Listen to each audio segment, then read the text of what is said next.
Sometimes what prevents us most from being seen as a luxury is not what we do wrong, but what we tolerate in silence. Many women, without realizing it, give away their value drop by drop in the name of love, as if loving were synonymous with sacrificing their own essence. And it's not.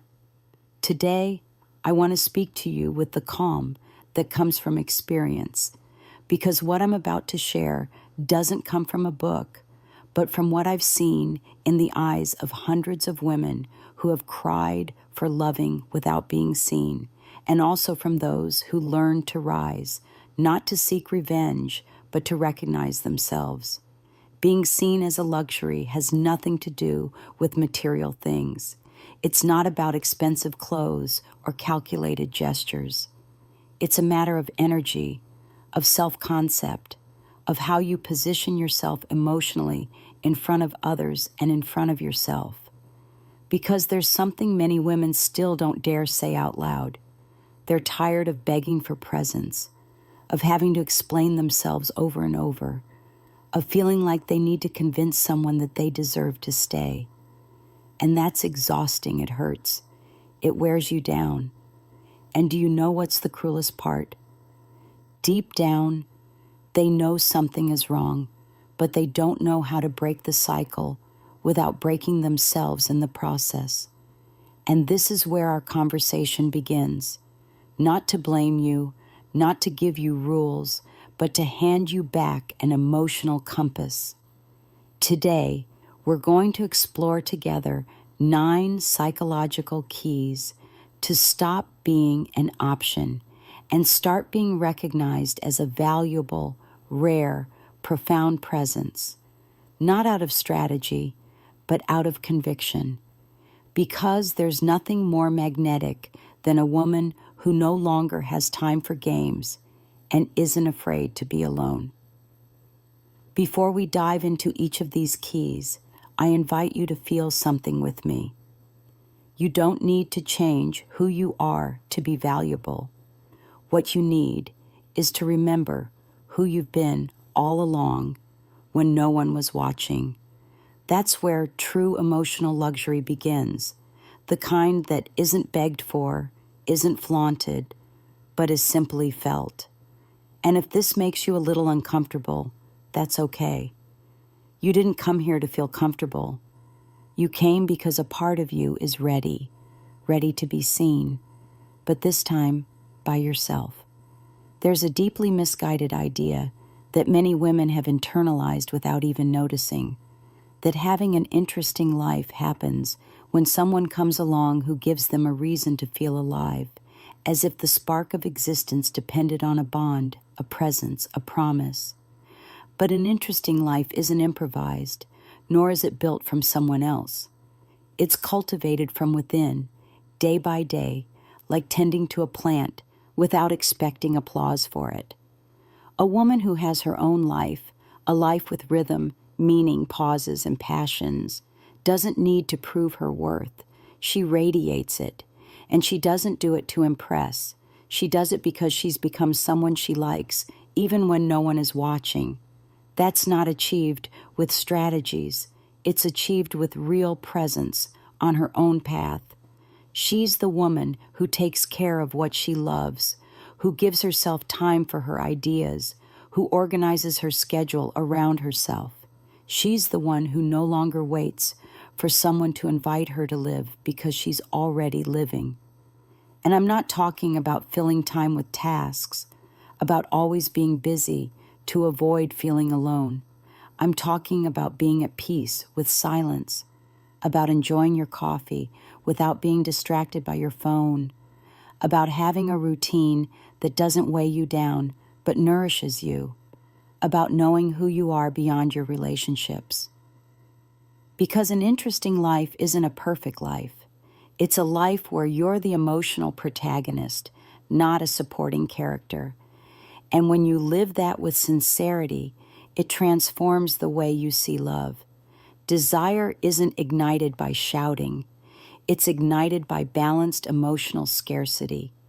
And there's nothing more attractive than someone who doesn't revolve emotionally around anyone, who shares who they are, instead of expecting someone else to complete what's missing.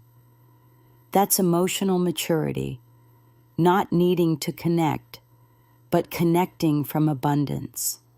And that abundance begins when you stop living as an emotional satellite and return to the center of your own world.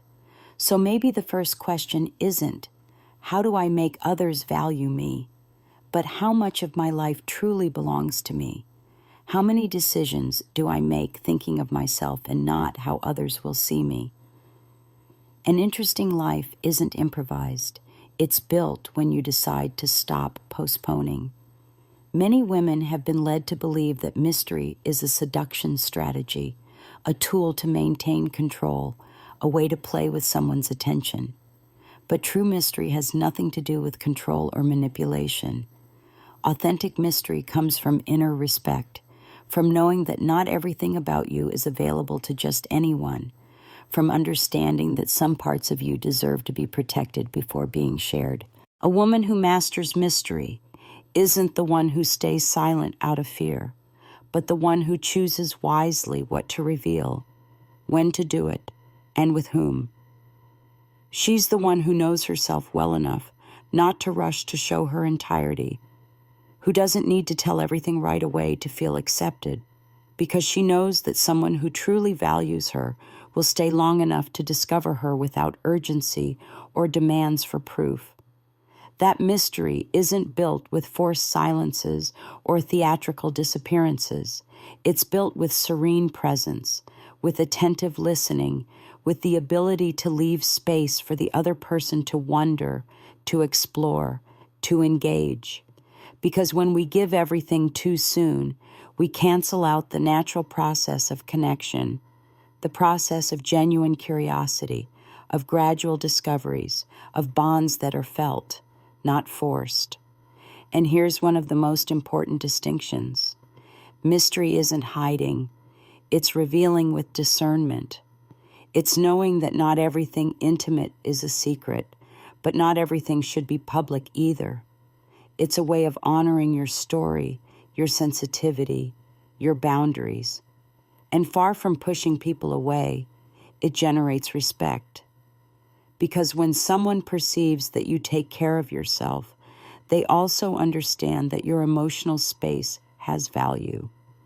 There's something profoundly powerful about not needing to explain yourself constantly, about keeping some questions unanswered for a while, about allowing the other person to make an effort to see beyond the obvious.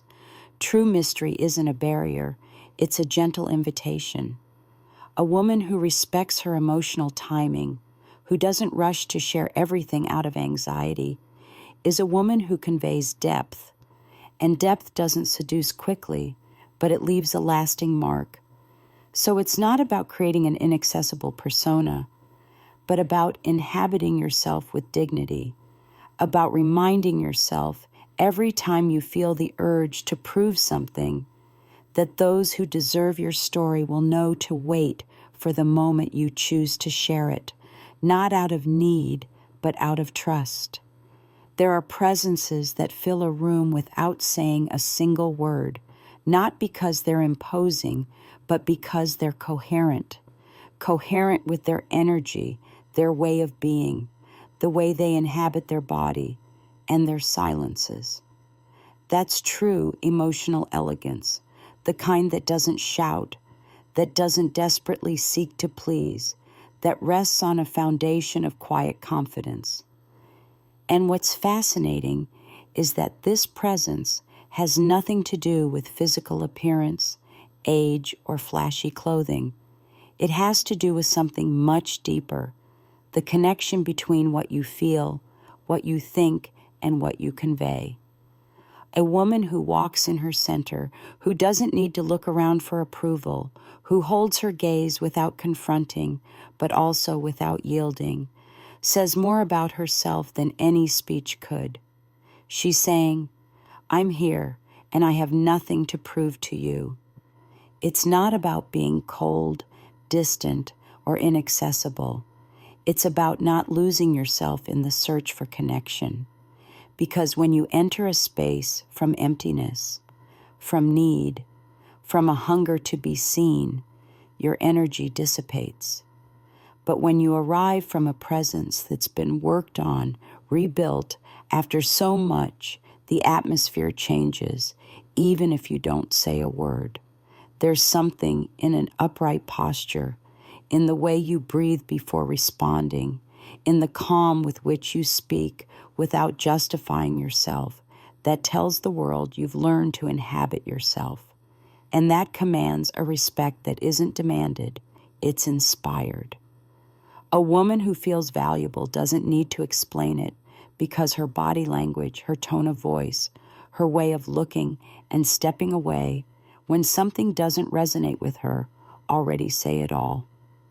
That's the difference between being liked and making an impact. Many can be liked at first glance, but very few leave a lasting emotional impression. And that has nothing to do with what you do, but with how you exist. Because true presence doesn't seek to take center stage. It's so connected to its essence that it shines even on the sidelines. Your presence has volume even if you don't speak. And that volume is the result of an intimate relationship with yourself, not with the mirror, not with social media, not with the gaze of others. When you understand this, you realize you don't need to shout to be heard. It's enough to show up as you. Saying no remains one of the most revolutionary acts a woman can perform, especially when she spent a lifetime trained to say yes. Yes to caring for others. Yes to lukewarm relationships. Yes to the guilt of choosing her own well-being. But there comes a moment, and that moment arrives, when a woman realizes that continuing to say yes to everything that hurts her is actually saying no to herself. And that awakening doesn't always come with anger.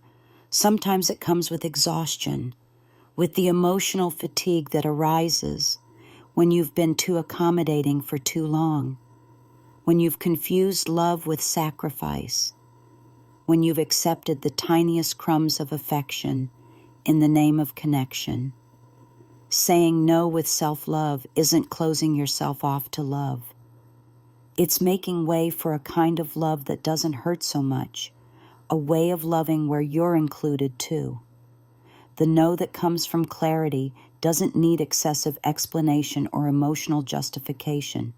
It's not a shout or a slammed door. It's a calm affirmation of your boundary. A boundary isn't a wall. It's a healthy frontier that protects what you've built within yourself. And those who feel rejected by that know we're probably more interested in your availability than your dignity.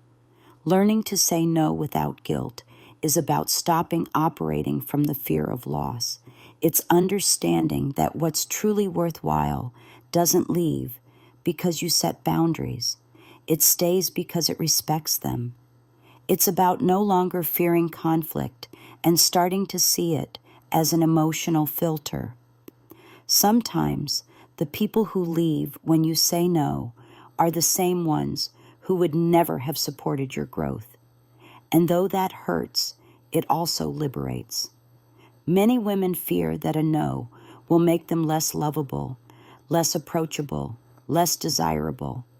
But the truth is that the right no can be the most seductive statement there is, because it communicates self-esteem, awareness, and the fact that you're no longer on an emotional clearance sale. Saying no is a form of self-rescue, an act of intimacy with yourself, a reminder that your energy isn't infinite, that your time isn't currency, and that you weren't born to be anyone's option. Sometimes, a single well-placed no is enough to start building a life where you're finally included. In relationships, not everything that hurts is personal, but everything that isn't processed ends up affecting how we connect.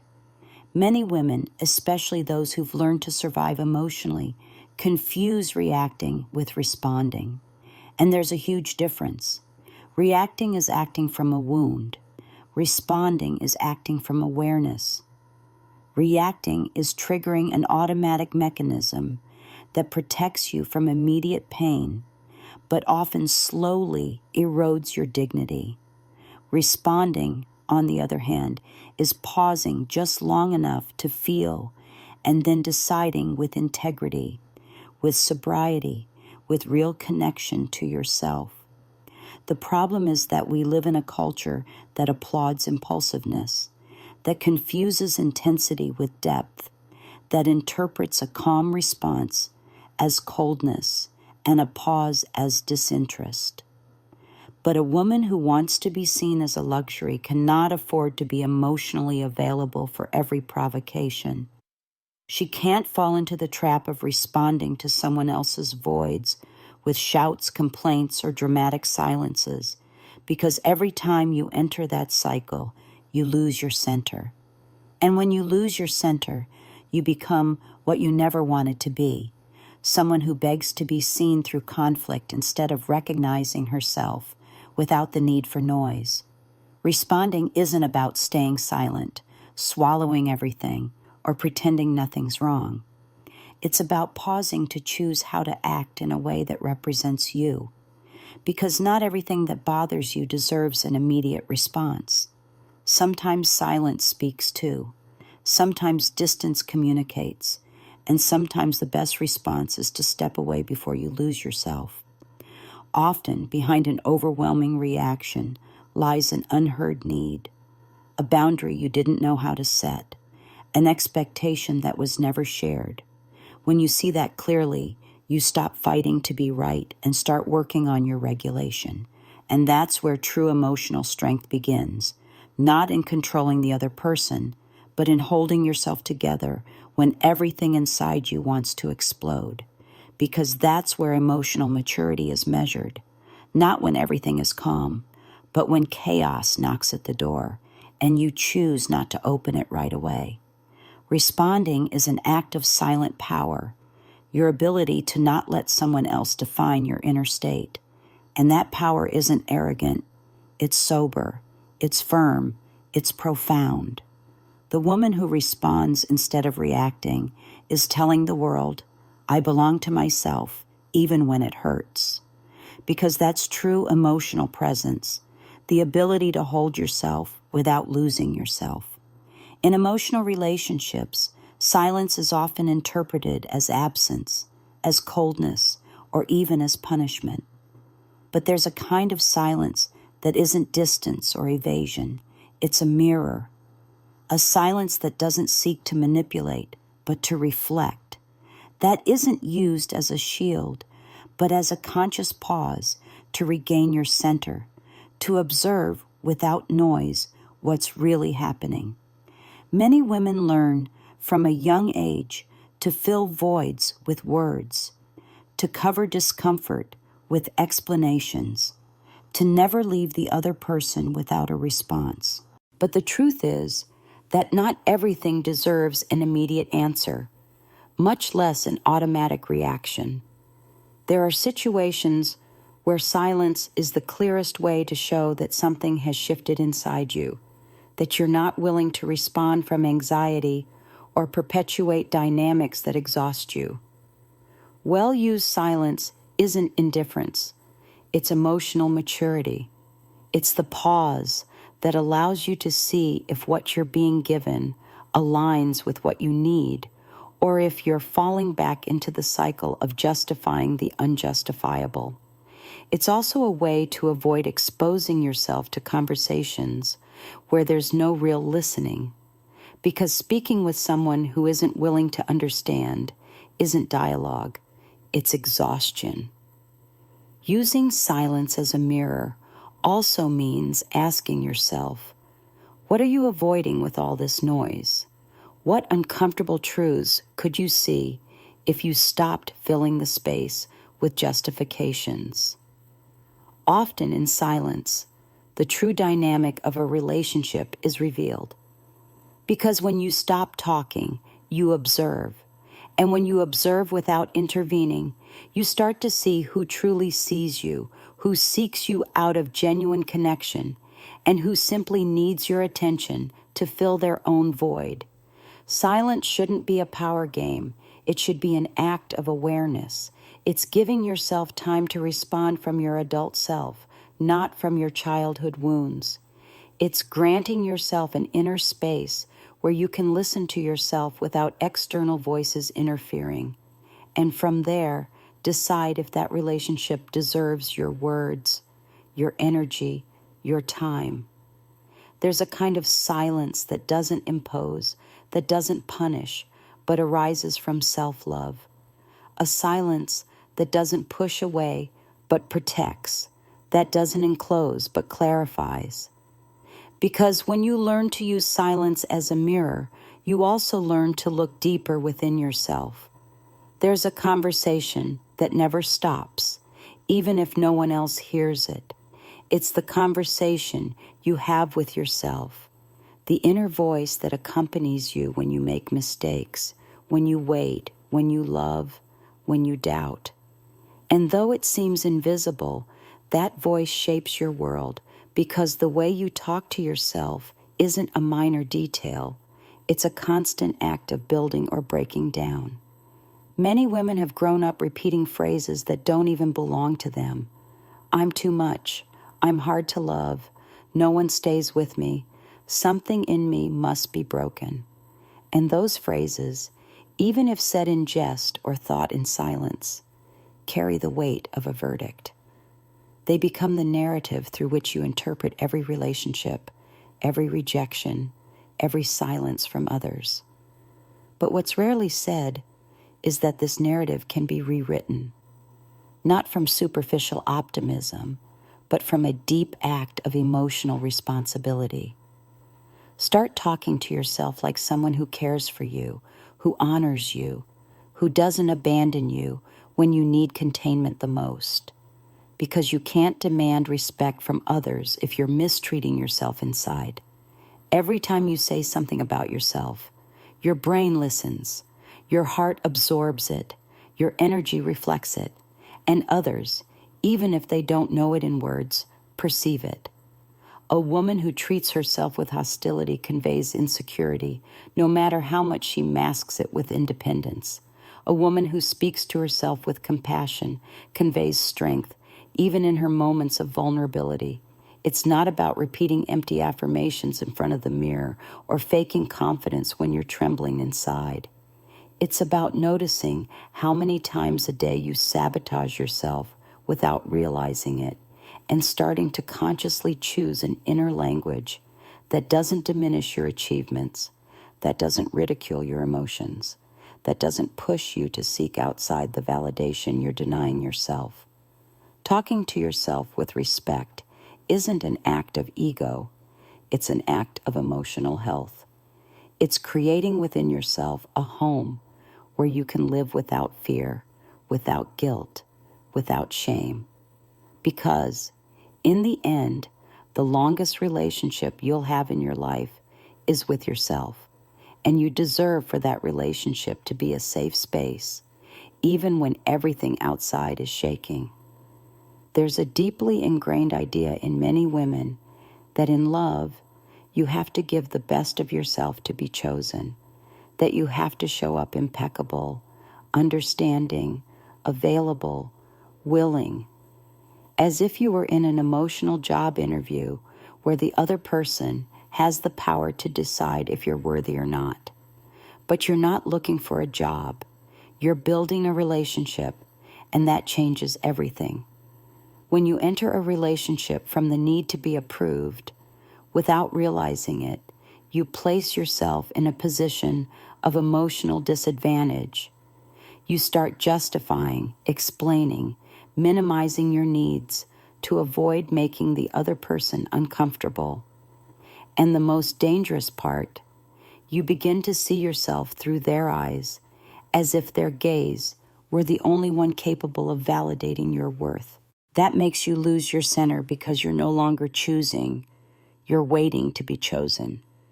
But a woman who sees herself as a luxury doesn't beg for love or strive to fit in. She observes, she evaluates too. She doesn't get dazzled by pretty words or initial attention.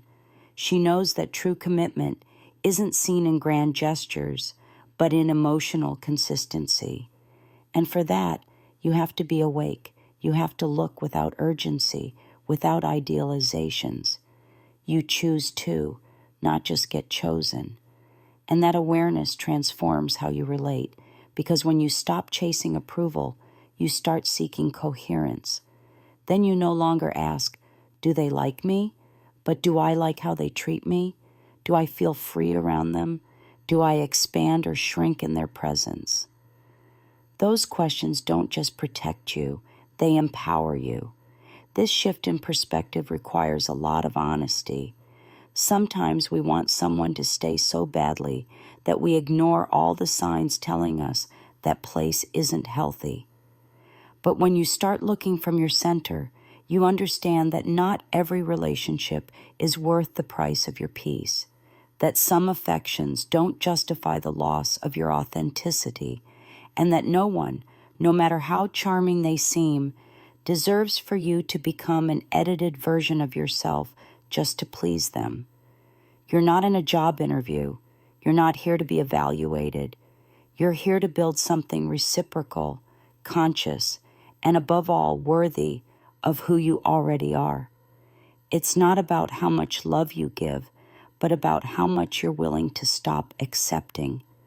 Your emotional standard isn't measured by the words you use to define yourself, but by the relationships you no longer sustain, the places you've chosen to leave, the dynamics you're no longer willing to repeat. Because a woman who truly loves herself doesn't need to make speeches about her worth. She embodies it in her decisions. And no, it's not always easy to stop tolerating what you once accepted. It involves going through grief, facing your own history, your oldest fears, those parts of you that for years learned to call pain love. But when you cross that emotional threshold, you discover a strength that doesn't come from hardening yourself, but from recognizing yourself. A strength born from a boundary that's no longer debated, no longer shouted, but simply lived. Emotional luxury isn't about being inaccessible. It's about being coherent, about saying this no without hatred, without revenge, without resentment, simply because you know you're no longer in a position to negotiate your well-being to keep someone close. And a woman who no longer tolerates lukewarm affection doesn't become cold. She becomes precise. She knows there's no point in investing energy in what only confuses, what doesn't grow, what drags on through emotional inertia. And that's why she becomes magnetic. Not because she tries to be liked, but because her presence communicates that she's at peace with the possibility of being alone rather than poorly accompanied. Mediocre affection exhausts, drains, dims. And when your standard changes, you can no longer pretend you don't see it. You can no longer laugh at what once humiliated you or justify what's clearly emotional negligence, because your body feels it, your energy rejects it, your soul grows uneasy. That's not arrogance, it's evolution. Loving yourself at that level means accepting that some relationships will fall apart, that some people won't understand your new frequency. And that's okay. You didn't come here to be understood by everyone. You came to be true to yourself. If you've made it this far, I want to tell you something that perhaps no one has said clearly enough. You're not broken. You're not behind. You're not exaggerating for wanting something deeper, more real, more reciprocal. You're awakening, and that awakening, though it hurts, is one of the bravest acts a woman can do. Awakening means looking with new eyes at what you once accepted without question. It means letting go of roles that no longer represent you, relationships that no longer hold you, habits that no longer honor you. It means stopping looking outside for what always needed to start within. And no, it won't always be comfortable. It won't always be linear. Sometimes it will hurt so much you'll want to turn back. But there will also be moments when you look in the mirror with a new calm, a calm that doesn't depend on whether someone chooses you, but on knowing that you no longer abandon yourself. Being seen as a luxury isn't an external goal. It's an internal consequence. It's what happens when you stop asking for love, like someone extending an empty hand, and start becoming a source of presence, a source of discernment, a source of dignity. A woman like that doesn't need to explain herself. She becomes evident because her energy is no longer available for what diminishes her. Maybe for years you were an option. Maybe you accepted less than you deserved because, at the time, that's what you knew how to receive. And that's valid too. But now you know. Now you feel that there's something you can no longer tolerate, and that feeling is your compass. Don't silence it. Don't underestimate it. That feeling is your signal to return home.